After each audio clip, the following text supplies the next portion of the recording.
अमेरिकी राष्ट्रपति Donald Trump ने संयुक्त राष्ट्र के मंच से भारत और चीन पर गंभीर आरोप लगाया। यूएन जनरल असेंबली के संबोधन में ट्रंप ने कहा कि दोनों पड़ोसी देश रूस से तेल खरीदना जारी रख करके रूस को यूक्रेन युद्ध के लिए एक तरह से फंडिंग कर रहे हैं। इसके साथ ही ट्रंप ने एक बार फिर भारत और पाकिस्तान के बीच जंग को रोकने का दावा किया। आज यूक्रेन के राष्ट्रपति जेलेंस्की का भी संयुक्त राष्ट्र जनरल असेंबली में संबोधन होगा।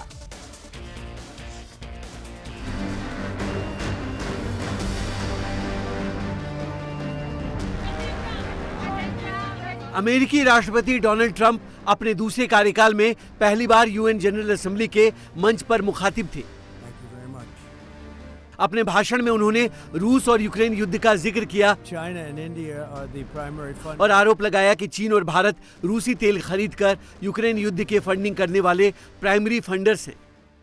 उन्होंने नाटो देशों को भी रूस से तेल खरीदने के लिए खरी खोटी सुनाई और कहा कि वे अपने ही खिलाफ युद्ध की फंडिंग कर रहे हैं। China and India are the primary funders of the ongoing war by continuing to purchase Russian oil.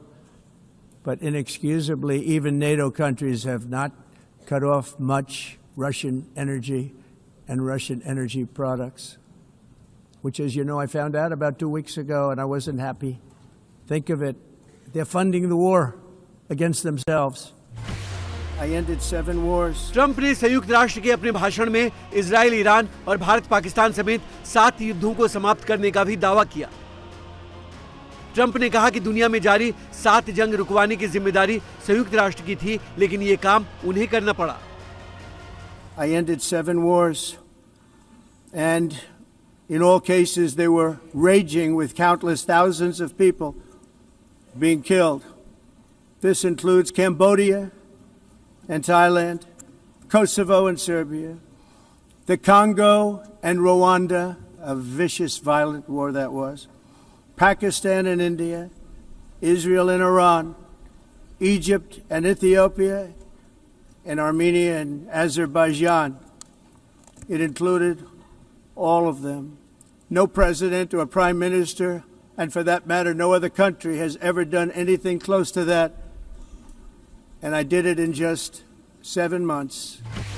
Trump ने अपने संबोधन में टेलीप्रॉम्प्टर के खराब होने और स्केलेटर के रुकने का भी जिक्र किया और इसी बहाने संयुक्त राष्ट्र पर भी तंज कसा।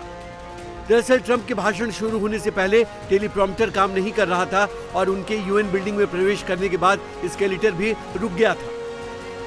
And I don't mind making this speech without a teleprompter because the teleprompter is not working. I feel very happy to be up here with you nevertheless, and that way you speak more from the heart. I can only say that whoever's operating this teleprompter is in big trouble. All I got from the United Nations was an escalator that on the way up stopped right in the middle. If the First Lady wasn't in great shape, she would have fallen, but she's in great shape. We're both in good shape. We both stood. And then a teleprompter that didn't work. These are the 2 things I got from the United Nations, a bad escalator and a bad teleprompter. अमेरिकी राष्ट्रपति का UN general assembly का भाषण अमेरिकी विदेश नीति पर केंद्रित रहा। उन्होंने फिलिस्तीन को देश का दर्जा देने का प्रस्ताव खारिज कर दिया।